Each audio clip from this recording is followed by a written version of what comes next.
最初はね、声がかっこいいっていう風に思って聞き始めると思うんですけど、気がついたら京本さんの歌の世界観に引き込まれているっていう風に思ったこと多くないですか？ボイストレーナーのつるさんです。皆さんいかがお過ごしでしょうか？今回の動画はですね、SixTONES京本大我ココ、こちらのミュージックビデオを見て歌声分析をしていきたいと思います。つるさんのボーカルルーム。さあ、SixTONESの楽曲はですね、ものすごくいっぱい動画公開してるんですよね、歌声分析動画。ただ京本さんのソロはですね、今回が初になります。いつもと違う京本さんの歌声を聞いてですね、ものすごくテンションが上がったつるさんが見られますので、ぜひね、動画の最後までお付き合いいただけたらなというふうに思います。そしてチャンネル登録、高評価、ハイプの方もよろしくお願いします。それでは早速、京本大我ココ歌声分析 GO！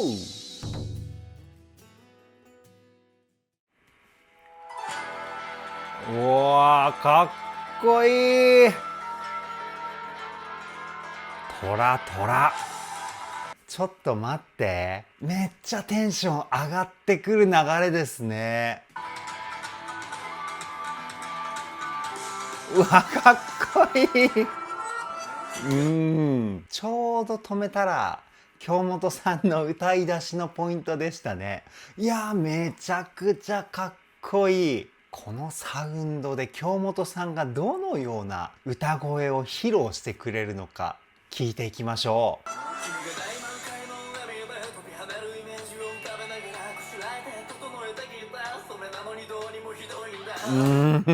相変わらずうまい。やっぱり京本さんの歌声って上品ですよね。すごく品があるっていうか、声の音色がですね、恐ろしく美しいんですよ。この美しい歌声どうやって出してるかっていうと、声の音色の中心はですね、鼻の中の空間なんですよね。鼻腔共鳴っていうんですけど、少しだけ鼻声の音色をですね、歌声に混ぜてるというか、ただこれだけだと京本さんの歌声みたいなかっこよくて美しい歌声にならないんですよね。じゃあどうしているか。肺の中のですね、胸腔共鳴っていう音色も少し使っています。それぞれの役割を説明しますと、胸腔共鳴はですね、声の太さだったり声のパワー感、この辺をコントロールします。鼻の音色がですね、声質のコントロール、こちらがメインになります。色気を鼻で、かっこよさを肺で、こんな感じの歌声の作り方なんですよね。君が大満開の笑みでみたいな、僕がやるとこういう感じになるかな。あと言葉の発音もですね、ものすごくかっこいいですよね。全体的に母音よりも子音の方を強調して歌ってるというか、もう一回聞いてみましょう。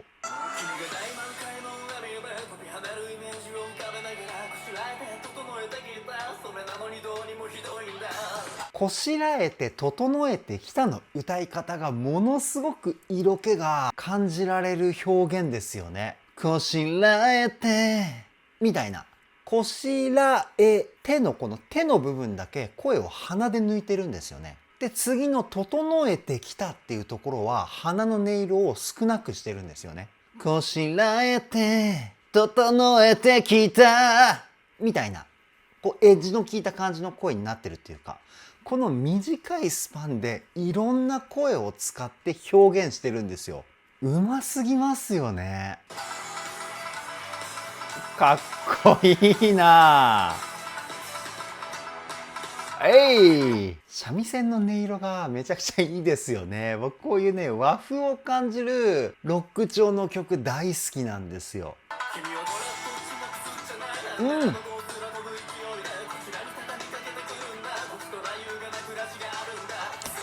やばいね。前半とまた歌い方を変えてるんですよ、ここで。どう変えたかっていうと、音を切るポイントがですね、めちゃくちゃ増えてるんですよね。音を切るテクニックをスタッカートって言うんですけど、だから全体的な歌声の雰囲気がですね、ぐっと締まった感じになってると思います。もう一回聞いてみましょう。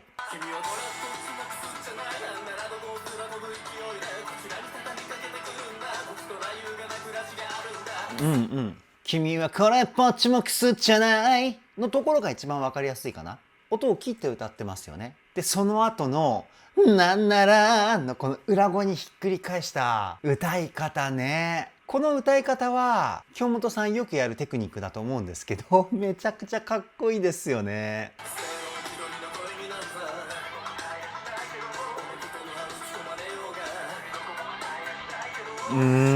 でここで音域がぐっと下がって歌声も太くなってますよね。男らしさが強調されてるというか、この声質コントロールも素晴らしいですよね。声質が太くなったっていうことは肺の中の胸腔共鳴の音色が増えたっていうことなんですよね。実はこれ声の自然な流れなんですよ。音域が低くなればなるほど声質が太く、音域が高くなればなるほど声質が細くなる。これが自然の流れ。それをですね、忠実に歌で表現しているポイントかなっていうふうに思います。もう一回聞いてみましょう。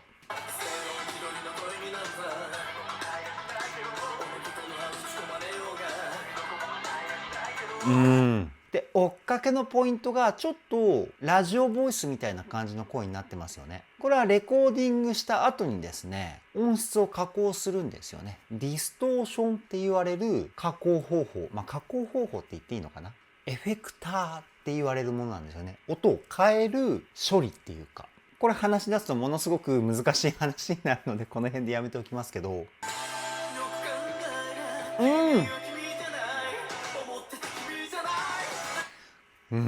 かっこいいね。ここは先ほど言った裏声にひっくり返したような色気満載の歌声がいっぱい使われているポイントですね。僕ね、京本さんのこのふわーみたいなこの歌い方大好きなんですよね。もう一回聞いてみましょうか。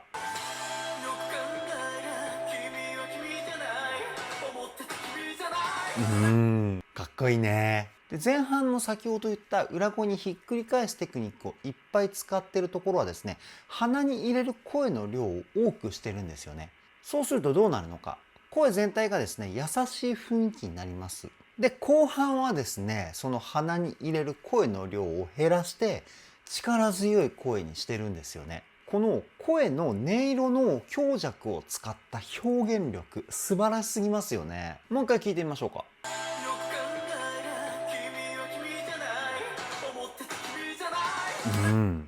思ってた君じゃないのところがですね、ものすごく力強い感じになってますよね。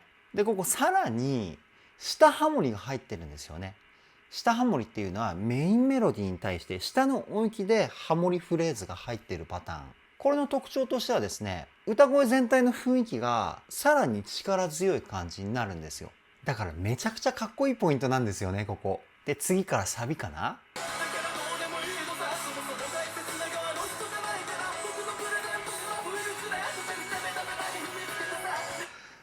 これはね、一番難しいタイプのフレーズですよね。めちゃくちゃかっこいいけどめちゃくちゃ難しいっていう。何が難しいかっていうと、高い音がですねずっと続いていくフレーズじゃないですか。これがね一番難しい。高くなって低くなって高くなってみたいなフレーズの方がねまだ歌いやすいと思うんですけど、こういうフレーズってものすごい高い基礎力が求められるんですよ。歌の基礎力って何かっていうと、呼吸法と体の使い方、この辺です。呼吸法は完璧な腹式呼吸を使わないとダメだし、体の使い方はですね、腹筋と背筋を使ってお腹の中心に向かってぐっと力を入れるような体の使い方。この力を入れた反動で息が勝手に口から出ていくみたいな流れを作んなきゃいけないんですよね。そうしないと体の余計なところに力が入っちゃって、こういったフレーズはまず歌えなくなります。だから京本さんの恐ろしいほど高い基礎力がですね、こういったフレーズから感じ取れるんですよね。もう一回聞いてみましょ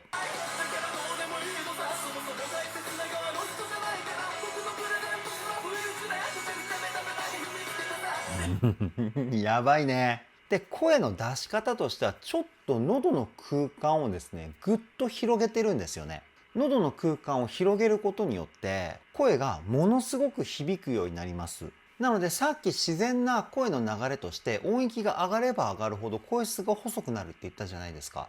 京本さんここのポイント、喉を広げてるので胸腔共鳴の響きがですね増えているんですよ。要はここの空間がぐっと広がることによって、まずここがものすごく響くようになります。喉周辺が。その響きがですね、肺の中にまで伝わって自然と胸腔共鳴の音色が増えるっていう現象が起きるんですよね。だから音域が上がっても声が細くならない。むしろ逆に声が太くなってかっこいい声になっているんですよ。これやばくないですか？ソロの曲じゃないとこういう細かいところまで気づけなかったかもしれない。いやー嬉しいですね。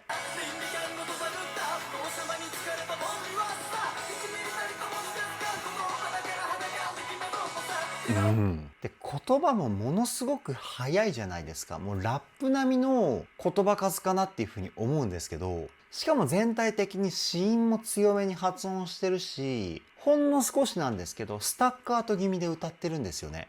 おそらく京本さんが持っているテクニックを全て詰め込んだような歌い方になってるフレーズかなっていうふうに思います。めちゃくちゃかっこいいんですけど、これをね完璧に再現しようと思うとものすごい練習しないと歌えないと思う。これは難しすぎる。もう一回聞いてみましょ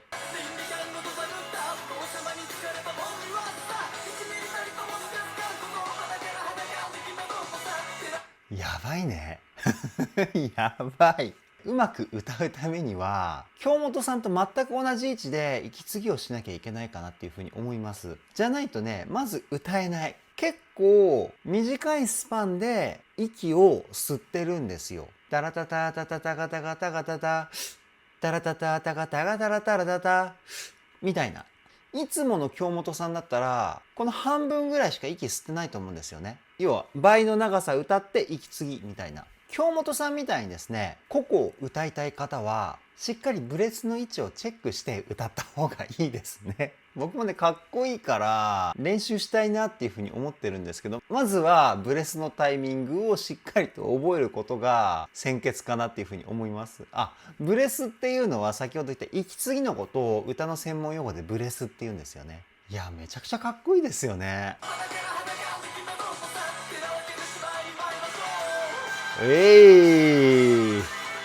もう怒涛だね。もう京本さんの歌声がもうどんどんこう殴ってくるかのようなアグレッシブな雰囲気がして、ここがめちゃくちゃかっこいいんですけどね。いやーたまらないですね。わ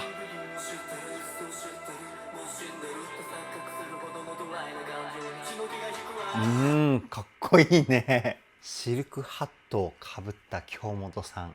貴族みたいですね。めちゃくちゃかっこよかった。で、歌声もこうそっと語るように歌ってるじゃないですか。さっきのサビのガンガン前に突っ込んでいくようなアグレッシブな歌声とは正反対な声っていうか表現力ですよね。やっぱりこの音のダイナミクスの幅がですねものすごく広いので、ぐいぐいと歌のかっこよさに引っ張られていきますよね。もう一回聞いてみましょう。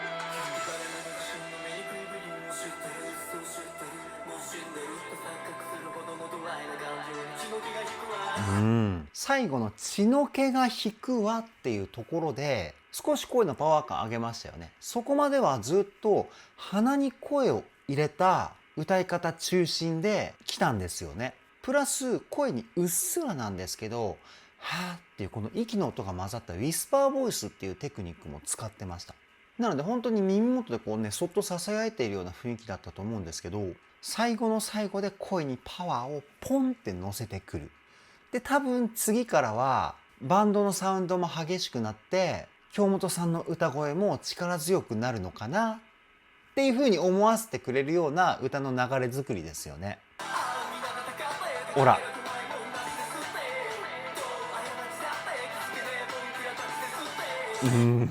ね、当たったでしょ。やっぱりね歌の流れの作り方が天才なんですよ京本さんって。結構歌ってる人、全員が全員そうではないんですけど、フレーズフレーズで表現する方ってすごく多いんですよね。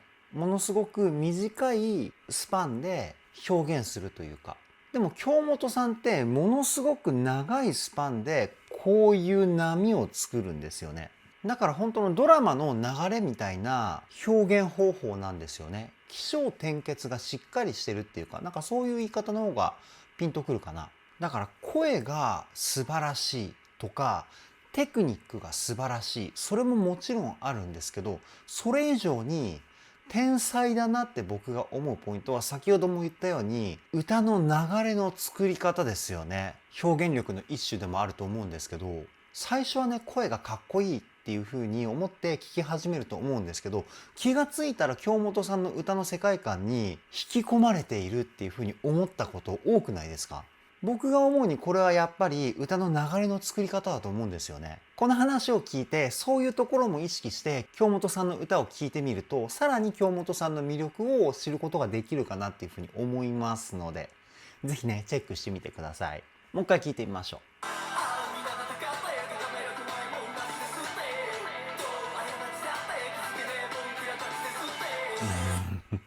めちゃくちゃいいですよね。バンドのサウンドはそこまで盛り上がった感じじゃなかったですね、ここは。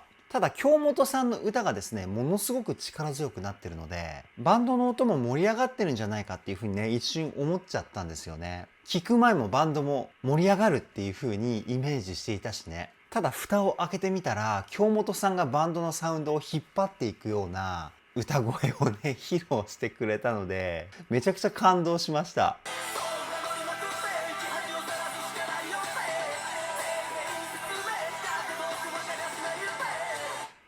音域が上がったことによってさらにパワーのある歌声ですよね。で、この辺はですね、ミックスボイスっていう声を使ってるんですよね。地声と裏声の中間の声。パワーはものすごいんですけど、どことなくやっぱり余裕のある雰囲気あるじゃないですか、京本さんの高音域って。高音域でこの余裕のある感じを出すためには、ミックスボイスじゃないと難しいかなっていうふうに思います。地声でこの音域をですね、出そうと思うと、どうしても体に力が入ってしまうので、一生懸命歌っていますっていう雰囲気が出てしまうんですよね。そういうところから僕は京本さんここの音域はミックスボイス使ってるんじゃないかなっていうふうに思うんですけど、ただミックスボイス使うと声が細くなりやすいんですよね。裏声の要素が混ざってくるので。でも京本さんさすがですよね。ミックスボイスでも胸腔共鳴の音色をものすごく多く使ってるので、全然声質変わってないですもんね。もう一回聞いてみましょう。かっこいい。最高ですよね。やっぱり言葉の発音の仕方もめちゃくちゃかっこいいじゃないですか。英語に近いような子音の使い方で歌っているというか、ロック系のボーカリストがよく使う子音テクニックだったりするんですけど、そのテクニックと京本さんの歌声がめちゃくちゃ合いますよね。超かっこいい。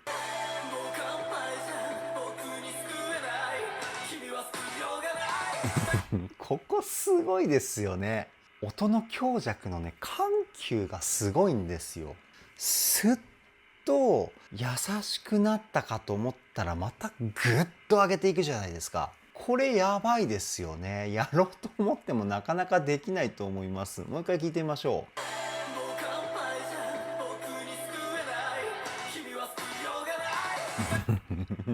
う。やばいね。ふーみたいな。なんかジェットコースターに乗ってるかのような乱高下っていうんですかね。音の力強さで心を揺さぶられるような、なんかそんなポイントかなっていうふうに思うんですよね。やばいですよね。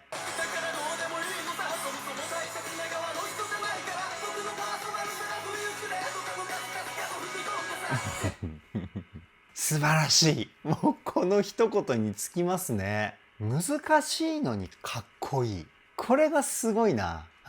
僕の中で。なんか難しいフレーズって割とこうね、おしゃれなジャンルの曲に多いようなイメージなんですよ、僕の中で。ジャズとか R&B とかね。でも今回の京本さんの個々のサビは、フレーズ自体はものすごくシンプルなんですよ。ただ歌ってる音域と言葉の扱い方、この辺がね、めちゃくちゃ難しいから難易度が一気に跳ね上がってるんですよ。だからこそ難しいのにかっこいい、これが成立するのかなっていうふうに思います。しかも伝わりやすいっていうね。3拍子揃ったサビかなっていうふうに思います。もう一回聞いてみましょう。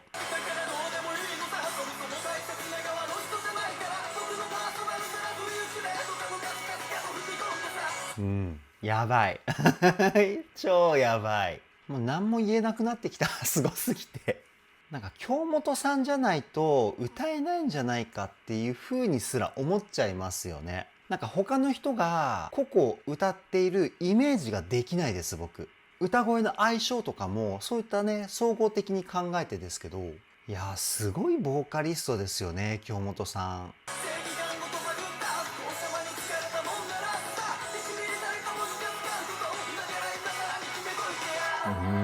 さあのところかっこいいですね、めちゃくちゃ。もうならさのところ。多分同じように思った方いるんじゃないかなっていうふうに思うんですけど、もしね、僕と同じところかっこいいと思った方はですね、コメントで教えてください。もう一回聞いてみましょう。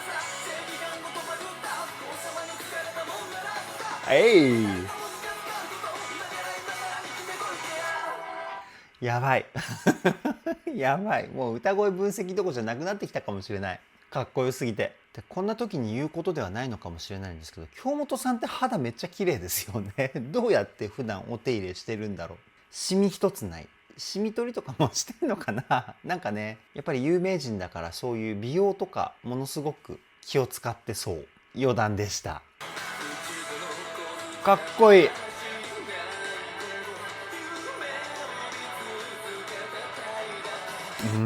最初のでっかい筆を持ってこうバンって文字を書くシーン、あそこがもうすでにかっこいいですもんね。でこの C メロになるのかな、音域がめちゃくちゃ下がったじゃないですか。やっぱりね、この音域の高低差での表現方法も素晴らしいですよね。 A メロ B メロサビ、そして C メロ、各セクションによって音域が変わってるじゃないですか。その音域に合った声のパワー感を表現してくれるとか、低い音域だから優しい声でふわっと伝えるとかね、もう歌で表現できることを全部やってると思う京本さん。もう一回聞いてみましょうか。いい。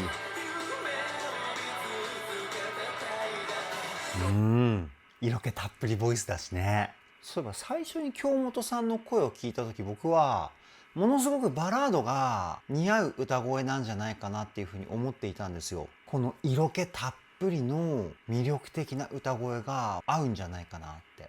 でも SixTONES を知れば知るほど、そして京本さんを知れば知るほど、どんなジャンルでもどんな曲でも一番かっこいい歌声を持ってくるじゃないですか。ここが本当にすごいなっていうふうに思って、だから僕の中で京本さんはですね、天才なんですよ。歌の全ての面の実力がですね、ものすごく高いんですね。総合力だったら僕は日本でトップクラスなんじゃないかなっていうふうに思うんですよね、京本さんの歌声って。それぐらいすごい。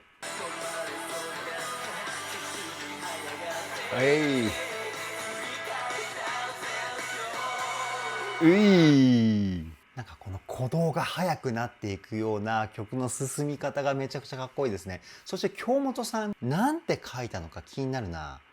ココって書いたのかな。楽曲のタイトルだしね。もう一回今のとこ聞いてみましょうか。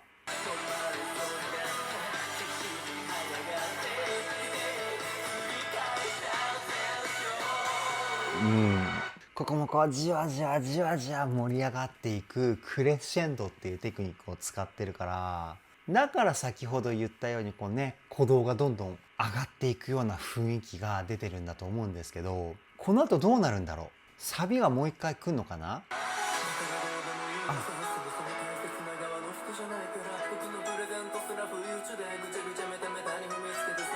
なるほどね、落ちサビか。京本さんがたくさんの手にこうね、もみくちゃにされてるシーンでしたけど、ちょっと恐怖を感じるようなシーンでしたね。この落ちサビから次からまたこう通常のサビに行くのかな。聞いていきましょうか。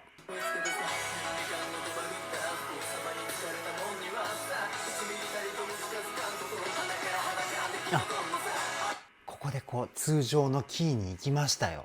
いや、かっこいいね。でここのシーンの京本さんもなんかものすごいかっこいいですよね。早く見たい。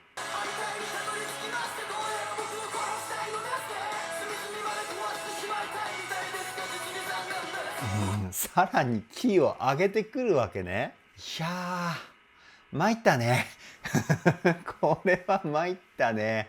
さらにキーが上がっても声質全然細くなってないからね。いや、あっぱれですわ。もうほんとうますぎますよね。今のとこもう一回聞いてみましょうか。めちゃくちゃかっこよかった。ほら、ほら。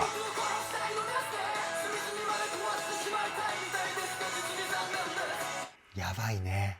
いやー、相当練習したんだろうな。まあ京本さんが練習っていう風に思って歌を歌っていたかどうかはわからないですけど、多分ねかなりの時間歌を歌っていたんじゃないかなっていう風に思うんですよね。僕らが想像できないぐらいの時間。1日平均8時間とか10時間とかね、もうそのぐらいのレベルだと思います。いやー、尊敬しますね。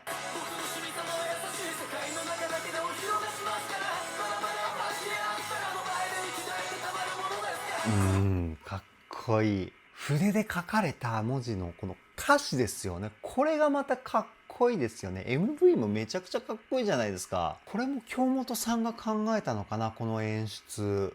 歌声分析じゃなかったらもう見入っちゃいますよ、僕。かっこよすぎて。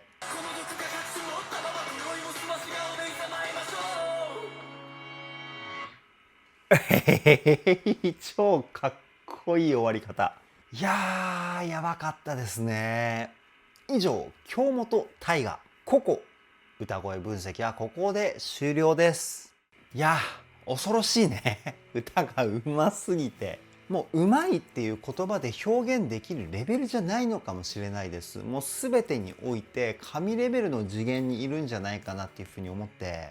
で、京本さんのソロっていうこともあって、やっぱりSixTONESの時の歌声とはまたちょっと雰囲気が違うと思うんですよね。どちらかと言ったら歌声の雰囲気がものすごくロックに寄ってるような気がして、だから全体的にすごく力強いし、リズムの強調度合いもですね、またいつも聴いていた京本さんの歌声とは違うかなっていうふうに思いました。ソロの京本さんの歌声非常に興味深いですね。今回の動画を見てくださった方、京本さんソロの楽曲の歌声分析もっと見てみたいっていう方はですね、ぜひコメントしていただけたらなというふうに思います。コメントが多かったら他の曲も歌声分析動画公開したいっていうふうに思いますし、リクエストなんかもありましたらぜひコメントで気軽に僕に伝えてください。これからも SixTONES そして京本大我全力で追っていきたいと思います。それでは今回の動画はここで終わりです。動画の内容を気に入ってくださった方はチャンネル登録、高評価、ハイプの方をよろしくお願いします。ではでは、ボイストレーナーの鶴さんでした。